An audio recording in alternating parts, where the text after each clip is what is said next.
Hello everyone, Alan Sens here, and welcome to this segment on fission bomb designs. Now we're going to stay at a conceptual level here. We're not going to get too deep into the scientific or engineering dimensions of this, and don't try this at home. Okay, let's get started.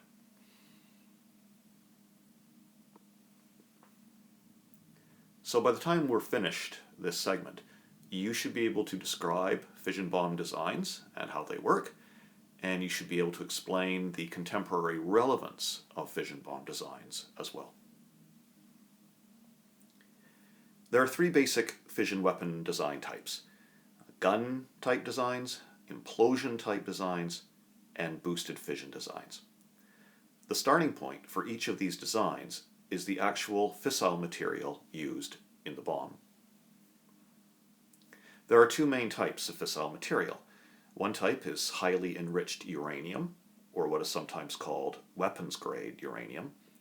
This is uranium with a high percentage, about 90% or so, of uranium-235 atoms.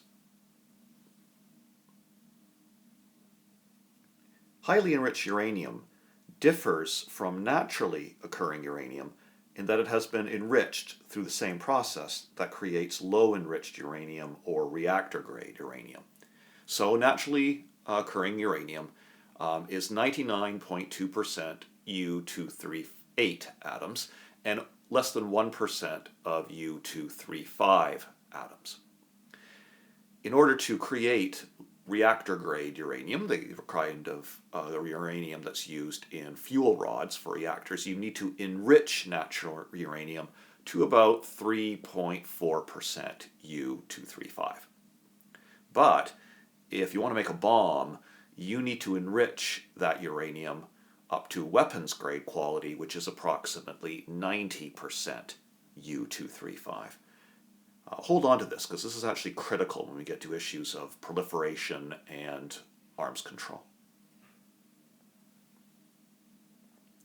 The second type of fissile material is plutonium, specifically plutonium-239. Plutonium-239 is produced as a byproduct of the operations of many reactor designs. Now, how much fissile material do you need?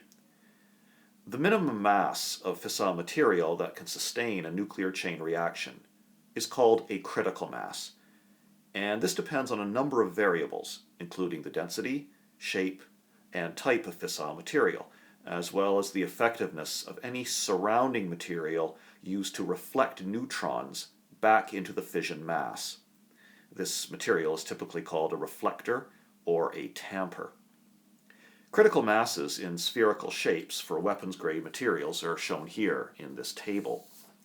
You can see that if you have just a bare sphere of uranium-235, you'll need about 56 kilograms to build your bomb.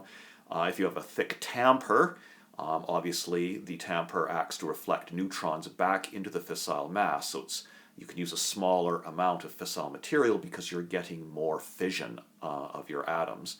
And so you would need about 15 kilograms of uranium-235. If you're using plutonium, you're going to need about 11 kilograms for a bare sphere, and if you have an effective tamper, you would need about 5 kilograms. These amounts are really important. They're important because how much of this very rare, very expensive, and hard to process fissile material is needed can determine if a country can develop a bomb, and if so, how many it can actually build. So, fission weapons work by creating a chain reaction critical mass in uranium-235 or plutonium-239. And this is done by using one of two basic methods. The first is the gun assembly design. This is the simplest method of constructing an atomic weapon. Essentially, what this design is all about is placing two pieces of fissile material, we'll just say uranium, at opposite ends of essentially a tube. So here's our two pieces of highly enriched weapons-grade uranium. And we'll put an explosive right here. And we'll put a tamper around this part of the tube, around this other part of the mass of highly enriched uranium. And this tamper will, remember, act to reflect more neutrons back into the fissile mass to increase the efficiency of the chain reaction. Gun-type designs work.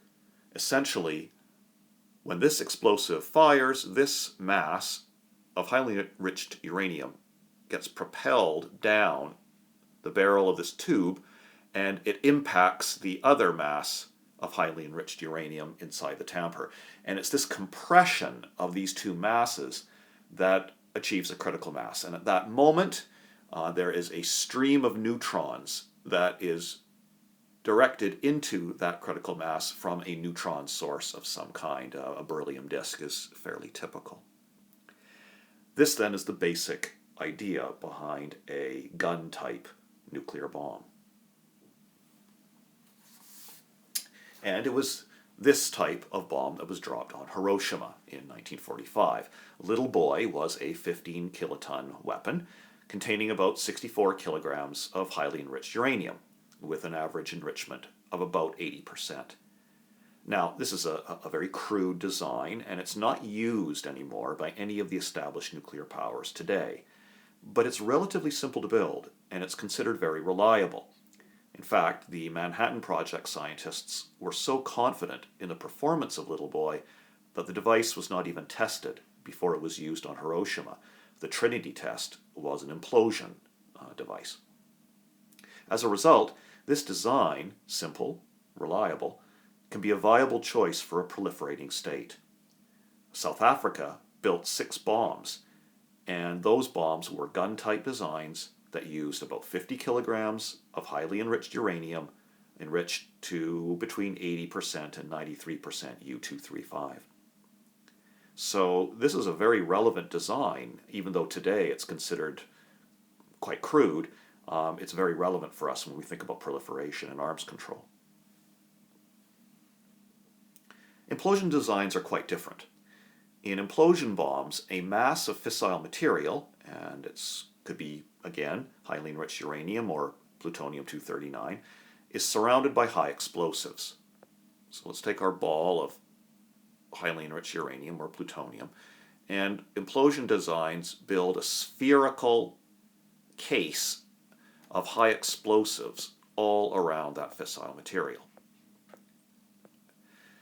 And the bombs work when the high explosive is triggered, and the way the explosives are aligned and designed, that explosion creates an implosion effect against the fissile material at the center of the bomb. The explosives quite literally compress the fissile material into a critical mass. And at that precise moment, again, a neutron source of some kind, again, could be a beryllium disk, directs a stream of neutrons into this densely packed fissile material, which begins the chain reaction process. Fat Man, the bomb that was dropped on Nagasaki, is an implosion design, and you can see the basic schematic here. The bomb used 6.2 kilograms of plutonium and produced an explosive yield of approximately 21 kilotons. Implosion weapons are more difficult to build than gun weapons, but they're also far more efficient. They require less fissile material, they produce larger yields, and as a result, this is still a preferred design in most of the major nuclear powers. Iraq attempted to build an implosion bomb using U-235. In contrast, North Korea is believed to have chosen to use plutonium-239, produced in a nuclear reactor. There's one last design we need to look at. Almost all the nuclear warheads in the arsenals of the major nuclear powers today are what are called boosted fission designs. These weapons are considered an improvement on traditional implosion designs because they're more efficient, and weapons can be made smaller and lighter as a result. To fission more of a given amount of fissile material, In boosted fission designs, a small amount of material that can undergo fusion, such as tritium and deuterium gas, is placed at the center of the device, at the core of the fission device. As the fission chain reaction gets underway, the gas undergoes fusion to form helium. And in that process of fusion, a large amount of high-energy neutrons are released that fission the surrounding fissile material, the plutonium, shown here in red, more completely.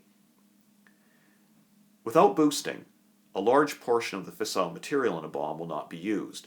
The Little Boy and Fat Man bombs had an efficiency of only 1.4 and 17%, respectively. This means that the yield, or the explosive power of Little Boy, was only 1.4% of what it could have been if maximum efficiency could be achieved.